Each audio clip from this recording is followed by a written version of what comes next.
nido, she remains nido, and therefore she needs to wait until the 7 days of a male after the post-birth and 14 days of a lady, and then go to the mikveh. However, if a lady was having pain and then the pain stopped, and after it stopped, only then she gave birth without a pain. Sometimes happens. In such a case, it will be viewed as she gave birth in a state of zivo, and then she will need, before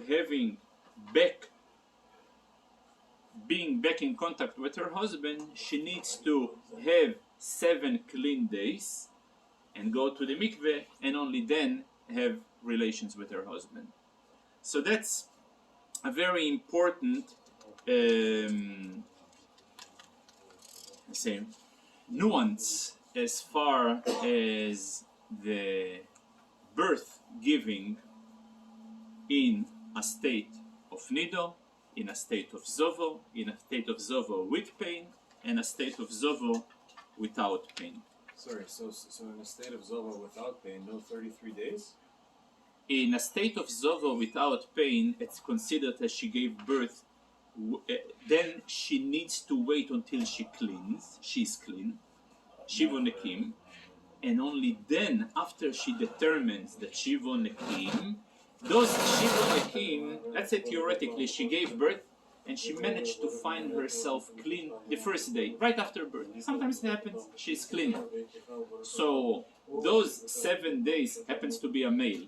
So the 7 days of her being clean overlapping the days of biblical restriction by a male boy, and then she goes to the mikveh for the zovo, to be metayel from the zovo, and then she's okay even if she will see later blood for the next 33 days or next 66 days. Again, biblically. It's very important. In the final chapter, the Rambam deals with what we called veses. The idea of a veses can be translated as a predictable cycle.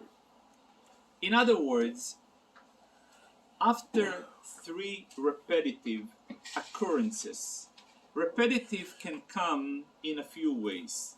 Or repetitive can come in the same day of the week, or in the same day of the month, or in a same skipping order.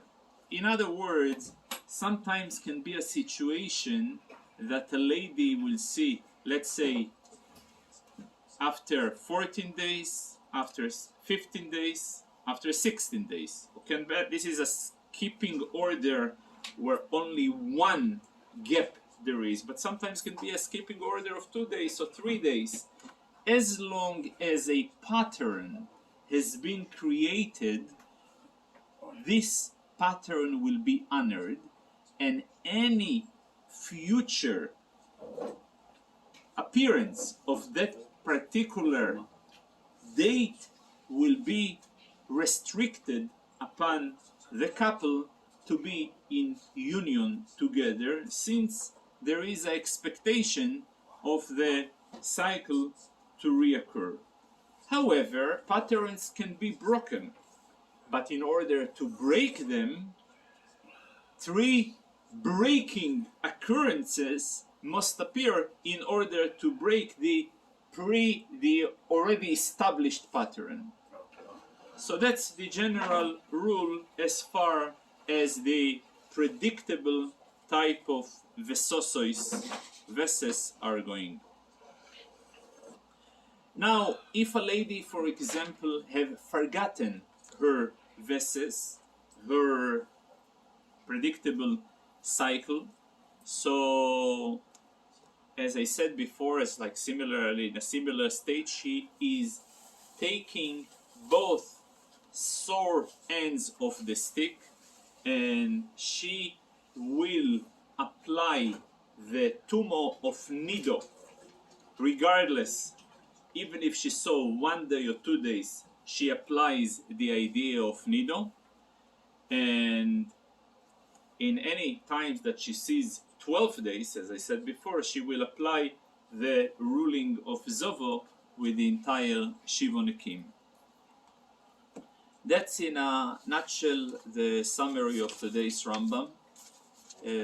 May, as we said before, that the process that we are right now marking the mourning and marking the loss and of the Beis Hamikdash and the exile of Golus is a state of birth to all of us. May the birth should be bechesed uvrachmim and a big mazel tov, and the upcoming Tisha B'Av should be the greatest celebration ever for all of us. Thank you. Amen.